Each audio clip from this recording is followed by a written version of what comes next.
Welcome back to another Learn Composition in 5 minutes, the small video show on how to compose your pictures better that's sponsored by Negative Space, not Squarespace. Have a look at this picture. Life had never been as easy as this particular morning. I drove out of my house, went down past the garage and bought myself a croissant and a coffee and decided I'd make my way up to Haytor on Dartmoor so that I could get a view over a potentially foggy morning. After I left, it was completely grey. I really thought there was no point in this, but I had to go and check. And as I gained altitude, I came through the cloud out the other side and was presented with this wonderful scene right by the car park. I mean, it never happens. Normally I'm walking an awful distance to get to somewhere to clench my fists at the sky because it hasn't worked. But in this particular instance, easy time.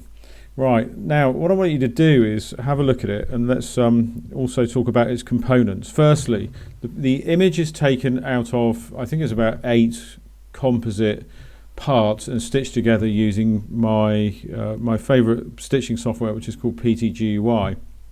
Now, the reason I've stitched this in the format that I have is because I've put the camera into portrait mode like this, and I've stitched it from left to right so that the shortest edge, this part of the image here, is actually the most I can get out of my sensor. I know that you can do it in a landscape sense and go left to right like so, but it's much better to do it as a portrait and get as much detail as you can. But it's quick working. Now, the reason I did this right the way across was because essentially a lot of the time I just pano something and then I work out later whether there's a particularly strong image or part of the image is going to work in certain ways, and I can carve that up at maximum resolution.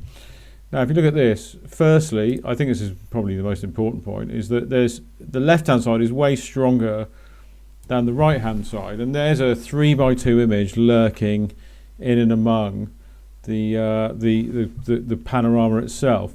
Also, you could say that there's a 3x2 vertical that you could say there would also work in a nice sense.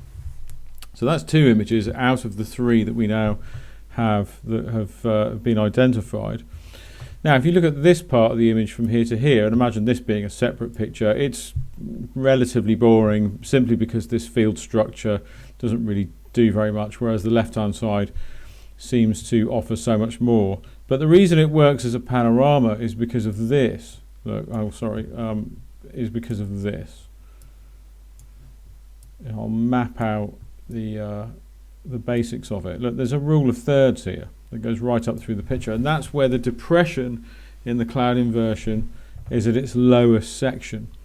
Now, this means that there's this very subtle rule of thirds feel. Of course, there's a rule of thirds, if you really want to say, across here as well.